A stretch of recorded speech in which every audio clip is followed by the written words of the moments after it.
Bonjour à tous, je m'appelle Xavier, je travaille sur Fortune Avenue, un couch game un peu nerveux dans le style du jeu de Monopoly. Ces 2 dernières semaines, j'ai mis un gros coup de collier et je me suis concentré sur le développement de Fortune Avenue. J'ai terminé de bosser sur le système de vote de nouvelles règles et c'est 100% fonctionnel. Du coup, j'ai fait quelques parties contre des IA et cette fonctionnalité, elle est vraiment cool. Il y a quelques parties que j'aurais perdues s'il n'y avait pas eu cette mécanique. Alors ça donne un petit peu de plaisir de pouvoir renverser la partie. Surtout qu'avec l'hélicoptère, c'est encore plus marrant de jouer, même tout seul contre des IA. En tout cas, il me tarde que vous puissiez mettre la main sur Fortune Avenue pour que vous me fassiez des retours afin de rendre le jeu encore meilleur. Et j'ai aussi bossé sur la prime à l'élimination. Maintenant, elle marche. Donc lorsque vous déglinguez quelqu'un, c'est symbolisé par un tampon qui contient votre avatar et votre pseudo et ça apparaît directement sur le pseudo de la personne que vous avez éliminée. Visuellement, ça rend vachement bien et en plus, c'est assez satisfaisant de savoir qu'on a sorti quelqu'un. Et la dernière chose sur laquelle je viens de finir de bosser à l'instant là, c'est les timers en jeu. En gros, chaque joueur a un certain temps par action qui lui est alloué. Et une fois ce temps écoulé, le jeu prend les décisions à votre place si vous n'avez pas joué évidemment. Ça permet d'accélérer un peu les parties, mais surtout, ça évite de subir l'anti-jeu. Il peut arriver que certains joueurs, lorsqu'ils sont en train de perdre, laissent le temps s'écouler pour que les autres joueurs se lassent d'attendre et quittent la partie. Cette mécanique est perfectible et je pense que je reviendrai dessus une fois que le jeu sera sorti. Alors, je vous ai dit que j'avais mis un coup de collier côté développement, ce qui logiquement veut dire que j'ai un peu délaissé le côté marketing. Évidemment, ça veut aussi dire qu'à un moment ou un autre, il me faudra compenser ce choix, autrement dit mettre le développement du jeu de côté et me concentrer sur le marketing.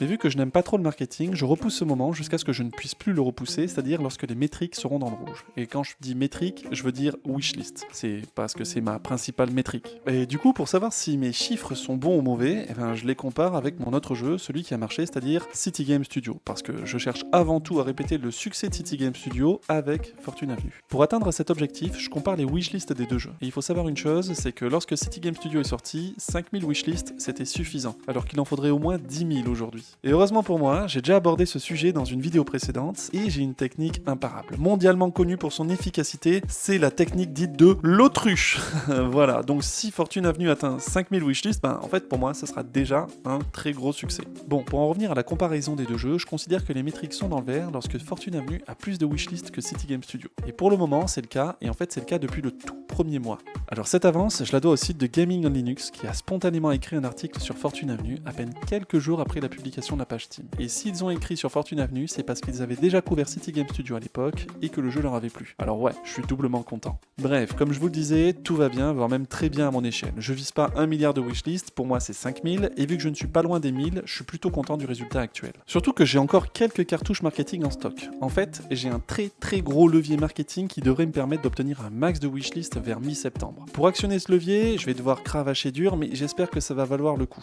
En tout cas, ce n'est pas en faisant les choses à moitié que je pourrais me dire que j'ai tout essayé. Par contre, je dois vous dire une chose importante. Si j'arrive à m'en sortir niveau wishlist, c'est parce que j'ai déjà fait un jeu qui a marché, et parce que je peux m'appuyer dessus pour promouvoir Fortune Avenue. J'ai déjà eu beaucoup de chance que City Game Studio ait marché, et je serais encore plus chanceux si Fortune Avenue rencontrait le même succès. Voilà, c'est tout pour aujourd'hui. En tout cas, j'espère que la vidéo vous a plu, et puis si elle vous a plu, vous pouvez vous abonner à la chaîne, et si le jeu vous fait envie, vous pouvez le wishlist, et même le suivre directement sur Steam. En attendant, on se retrouve dans une prochaine vidéo, et prenez soin de vous.